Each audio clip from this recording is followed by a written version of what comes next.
Bonjour à tous, nous poursuivons avec un nouveau Pérec, le 4e Pérec de Masechet Shvit à la première Mishnah.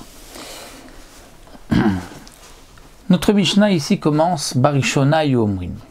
Au début, Ayu Omrim, on disait Melaket Adam Metzim Va'avanim Va'asavim Mitoch Shelo.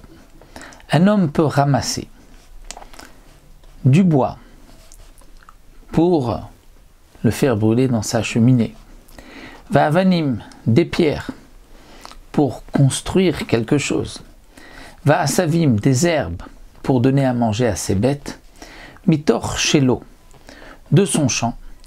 Kederer shu melaket mitoch shel chavero, de la même manière qu'il peut ramasser chez son voisin, chez son prochain, et agas, c'est-à-dire seulement les gros morceaux de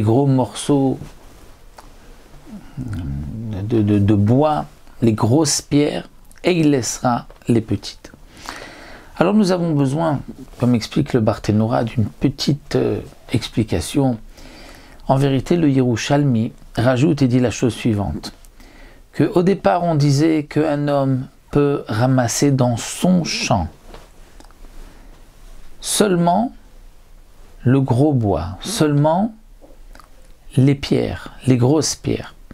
De la même manière qu'il pouvait prendre chez son voisin dans un terrain qui ne lui appartient pas, aussi bien les grosses pierres que les petites pierres, eh bien ce qu'il prend chez lui, il aura le droit de prendre uniquement les grosses pierres et uniquement les gros morceaux de bois. Comme nous l'avons vu déjà dans le Pérec précédent, lorsqu'on enlève les pierres d'un champ, eh bien c'est un peu comme si on prépare le champ à semer dans ce champ-là, lorsqu'on enlève toutes les brindilles, tous les morceaux de bois. Donc, on avait vu aussi la différence lorsqu'on le fait chez soi ou chez un voisin. Chez un voisin, on ne va pas ensuite semer le terrain du voisin, donc il n'y a pas cette crainte. On a le droit, chez quelqu'un d'autre, chez un voisin, de prendre les petites pierres, les grosses pierres, puisqu'il n'y a pas de crainte que peut-être on est en train de préparer le terrain de notre voisin, de notre prochain, pour le semer. Mais pour ce qui est propre à nous-mêmes, un terrain qui nous appartient, là, il y a une crainte. Et donc c'est pour cela, nous dit ici la Mishnah, qu'au départ, les Chachamim disaient, chez toi, tu peux prendre uniquement les grosses pierres, et tu laisses les petites pierres, les gros morceaux de bois, et tu laisses les petits morceaux de bois, de la même manière que tu avais le droit de le faire chez ton voisin, mais chez ton voisin, tu avais le droit de faire aussi bien les grosses pierres que prendre les petites pierres. Lorsque on prend chez soi, dans son terrain, les grosses pierres, là, il n'y a pas de crainte que l'on va semer le champ. Celui qui nous voit sait très bien que s'il y a encore des petites pierres, on ne va pas semer le champ. Donc, il ne peut pas penser que je suis en train de préparer mon champ pour semer pendant la Shemitah. Il comprend que je vais prendre des pierres pour la construction. Donc, ce que la Mishnah voulait nous dire, au départ, on disait, de la même manière que chez ton voisin, lorsque tu prends des petites comme des grosses pierres, personne ne va penser que tu es en train de préparer le champ de ton voisin pour la zriya, pour semer. Pourquoi? Parce qu'on ne prépare pas chez son voisin, on prépare chez soi-même.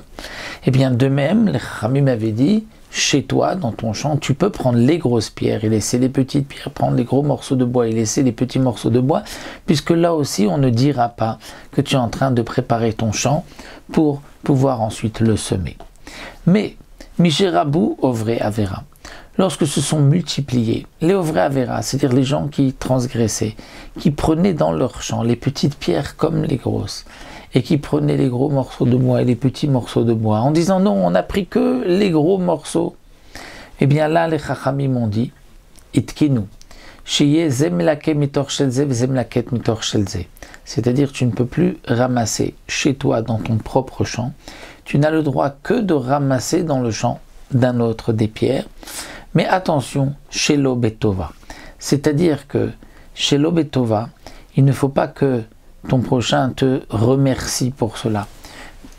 S'il ne te remercie pas, donc c'est sûr que tu ne vas prendre que les grosses pierres et on ne craint pas que tu vas prendre même les petites pierres.